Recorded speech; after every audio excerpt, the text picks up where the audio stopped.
Hello guys! Hello mga atings! Magandang hapon, magandang gabi sa inyong lahat. Welcome to my channel. This is Ate Sin. I hope every one of you is doing great. So, ngayon ay alas 3:40 ng hapon. Kauwi ko lang galing trabaho. So, pakita ko sa inyo kung ano itsura ng alas 3:40 ng hapon dito sa Canada. So, tara sa labas. Yan! So, well, hindi nag-snow ngayong linggo na to. Wala masyado.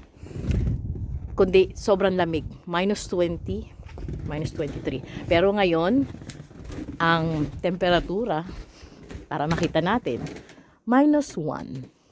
So, pag -1, hindi ko kailangan kaya ko nang walang ng scarf. Walang muffler, and walang mitten, okay lang.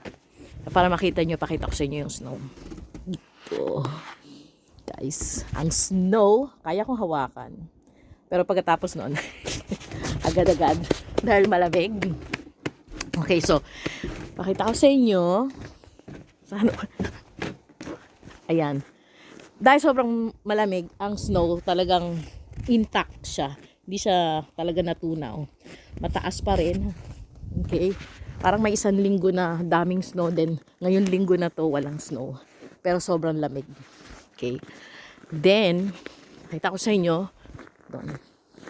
Dahil sa sobrang dami ng snow, libre po ang crushed ice sa mga gusto ng scramble.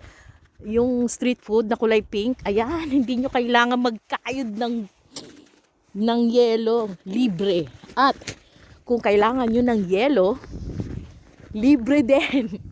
Tignan nyo. Diba? Yung yelo talagang, ayun, yelo yan. Yung nanigas na pagtulo, tumulo na, parang natunaw ng konti, tapos nag-freeze.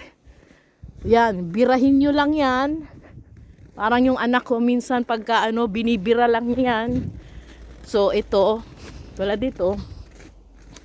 Ayan, hindi ko lang abot. Pero, may yelo. Okay. So, look. Ayan. So, yun lang. At I hope you enjoy that.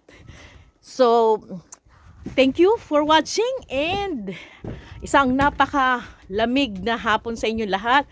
And please like my video, this video, and all of my videos. And please subscribe to my channel. Bye!